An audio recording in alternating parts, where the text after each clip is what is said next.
Hello বন্ধুরা, সেদিন কয়েকজন আমার বাড়ির সদস্য মিলে গিয়েছিল অযোধ্যা আর বেনারস ঘুরতে।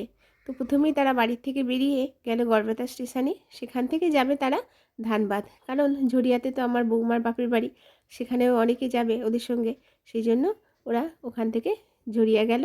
ঝরিয়াতে সেদিন সারাদিনটা ছিল, তারপরে রাত্রিরে 9:50 নাগাদ ওদের ট্রেনটি ছিল। তাই সকলে মিলে বাড়ি থেকে বেরিয়ে এসে ধানবাদ স্টেশনে হাজির হলো। দেখুন, শীতকাল, লাগেজ তো প্রচুর হয়েছে। অবশ্য অসুবিধে খুব একটা হয়নি, কারণ আমার বৌমার বাপের বাড়ির অনেকেই গিয়েছিল ওদের সঙ্গে।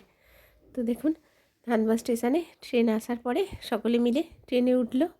তো ট্রেনে ওঠার পরে যেহেতু বাড়ির থেকে খাওয়া দাওয়া করে আসেনি, কারণ যাবে তো সারা রাত ধরে ট্রেনেতে, সেই জন্য ট্রেনে উঠেই সকলে মিলে খেয়ে নিল, রাত্রের ডিনারটি সেরে নিল। প্রথমে ওরা অযোধ্যার উদ্দেশ্যে রওনা হয়েছে, কারণ অযোধ্যায় সেখানে গিয়ে 2 দিন থাকবে, তারপর ফিরে আসবে বেনারসে। বেনারসেও 2 দিন থেকে তারপর বাড়ি ফিরে আসবে। তো দেখুন, সকলে এবারে খাওয়া দাওয়া করছে, কেউ কেউ আবার লাগেজপত্র গুছিয়ে বাগিয়ে নিচ্ছে। তো রাত্রে মেনুতে ছিল বড় ছোলার তরকারি, রুটি আর মিষ্টি। আমার নাতি খাওয়া দাওয়া শুরু করেছে। তো বন্ধুরা, আপনারা দেখতে থাকুন, দেখা হচ্ছে আরও অন্য কোনো নতুন ভিডিওয়।